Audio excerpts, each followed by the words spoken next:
Nah, saya mau share bagaimana sih kita harusnya saling meminta maaf dan memaafkan.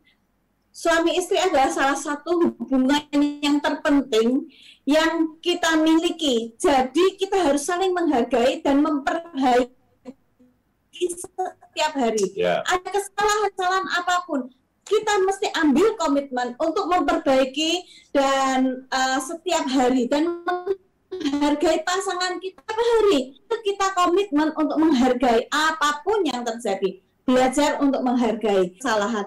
Kita mesti belajar yang pertama untuk meminta maaf. Kita harus mengakui kesalahan dengan jelas. Jangan, Pak, aku minta maaf. Untuk maaf yang mana gitu ya?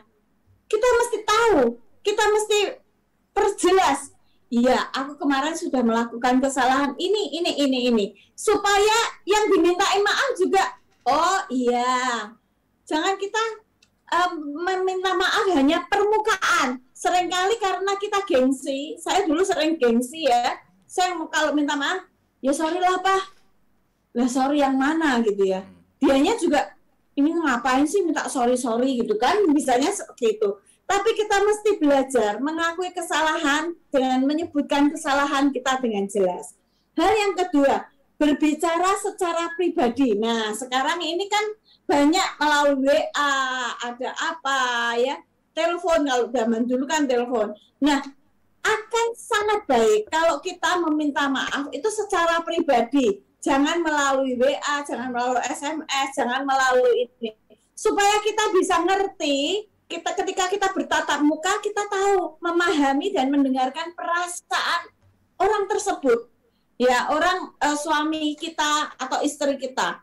Kalau kita dengan WA, kita nggak bisa memahami perasaannya. Kadang-kadang malah jadi miskomunikasi. Malah jadi salah terima satu dengan yang lain. Oleh sebab itu, saya belajar dan saya menganjurkan untuk Bapak Ibu semuanya, kalau kita meminta maaf pada pasangan kita, ambil waktu, ambil komitmen waktu yang baik. Kan kita ada ketemu ya, cari waktu yang baik. Nah, kelihatannya suami atau istri yang mau kita minta maafi lagi lega hatinya, ya, datangi, lagi bahagia gitu ya, datangi dan kita berbicara supaya kita tuh bisa ngerti reaksinya, kita bisa menangkap dengan jelas reaksinya. Hal yang ketiga, untuk yang dimintai maaf nih, dengarkan dengan sungguh-sungguh. Jangan kita mendengar untuk menjawab. Seringkali tiga kata lagi diucapkan, Pak, saya minta maaf sudah kepikir. Oh, kurang ajar Ki. Berarti dia melakukan kesalahan apa? Siap-siap mau memarahi, siap-siap mau menyerang. Nah, jangan, dengarkan sungguh-sungguh kenapa dia melakukan seperti itu. Kadang-kadang kita mesti tahu kenapa pasangan kita melakukan seperti itu. Jangan terus dihakimi, tapi dengarkan sungguh-sungguh. Demikian juga kalau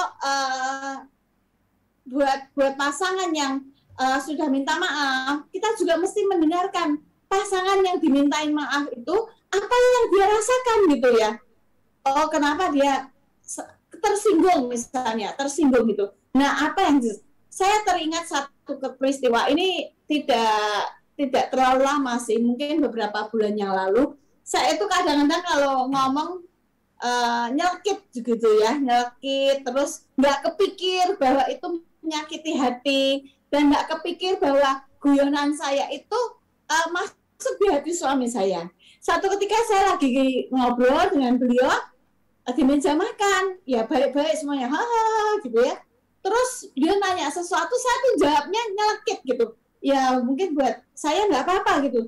Tapi kok setelah itu diam saja ya, saya juga masih nggak ngerti saudara. Tapi sampai besok paginya, Papa ingat? Tidak ingat.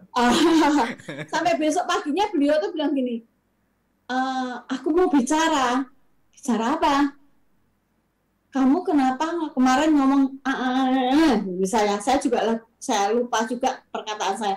Cuma saya ingat peristiwanya, terus itu membuat aku kepikiran. Hah?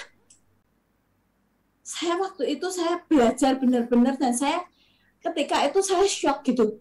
Nah, aku tidak bermaksud seperti itu. Kemudian saya bilang, maafkan aku ya kalau hal itu sudah membuat kamu sakit hati dan membuat kamu nggak bisa tidur. Jadi semalaman beliau memikirkan nggak bisa tidur, saya tidur dengan nyenyak. Nah, itu kan sesuatu yang saya sampai kaget, kan saya juga kasihan gitu dengan beliaunya gitu. Tapi saya belajar hari itu bahwa oh ya, aku harus belajar berbicara tidak sembarangan gitu. Walaupun itu konteksnya mungkin guyonan, tak buat saya itu nggak kepikir, buat saya nggak bisa kan berbilang, halah cuman kayak gitu aja kamu pikiri sampai nggak bisa tidur. Saya nggak bisa seperti itu, Bapak Ibu. Kita ya kadang-kadang saya belajar, saya nggak bisa seperti itu. Waktu itu saya nggak jawab gitu kan, cuma saya bilang maaf. Sepertinya begitu. Saya nggak berpikir, cuma oke, saya minta maaf ya. Jadi belajar kita mendengarkan dengan sungguh-sungguh apa yang menjadi permintaan maaf dan jangan membalas gitu ya. Kemudian meminta pengampunan dengan tulus. Mendengar kata-kata aku memaafkanmu ya. Sampai kita mendengarkan kata-kata aku memaafkanmu akan jauh lebih baik, lebih mudah buat hubungan suami istri itu berlanjut dan bertumbuh ya. Seringkali kadang-kadang pasangan kita minta maaf hanya kita bilang ya. Itu tidak membuat solusi yang bagus, tidak membuat hati itu sembuh, tidak membuat hati itu lega ya. Tapi kalau bilang oh ya aku memaafkanmu, tidak apa-apa, lain kali jangan diulangi. Nah itu akan membuat hati itu lega. Nah jadi belajar untuk meminta maaf dan memaafkan. Hal yang terakhir, nah itu yang buat saya itu pengalaman juga ya. Ketika saya masih teruskan cerita saya yang kemarin ya, yang lalu ini peristiwa yang tadi saya ceritakan. Ketika setelah kita minta maaf, katakan, Pak, aku cinta padamu. Tunjukkan bahwa kita salah, tapi ada sesuatu. Memang karena aku tuh nggak ngerti, aku minta maaf tulus, dan itu akan menyembuhkan baik saya maupun pasangan saya, Pak, maupun Pak Yus gitu ya. Katakan cinta kita, tunjukkan cinta kita, katakan berikan hadiah, kadang-kadang ya itu perlu ya untuk membuat pasangan kita itu merasa spesial, bukan nyogok ya, tapi betul-betul dengan tulus katakan aku cinta padamu, atau memberikan sesuatu yang betul-betul tulus gitu, itu akan menyembuhkan. Hanya 5 hal yang saya mau share dalam bagaimana kita harusnya meminta maaf, mengakui dengan jujur, jangan asal pokoknya aku minta maaf, salahnya apa nggak ngerti, terus pokoknya minta maaf. Kita harus deskripsikan, kemudian permintaan maaf harus langsung, jangan pakai WA atau telepon ya, karena itu tidak menguntungkan. Dan yang ketiga, berbicara, mendengarkan dengan sungguh-sungguh, yang dimintai maaf harus mendengarkan dengan sungguh-sungguh dan jangan membalas, makanya lain kali, itu tidak boleh ya. Kemudian meminta pengampunan dengan tulus, dan katakan yang dimintai maaf juga berkata aku memaafkanmu, itu akan sangat menyembuhkan, dan tunjukkan cinta, katakan aku mencintaimu. Itu saja Pak.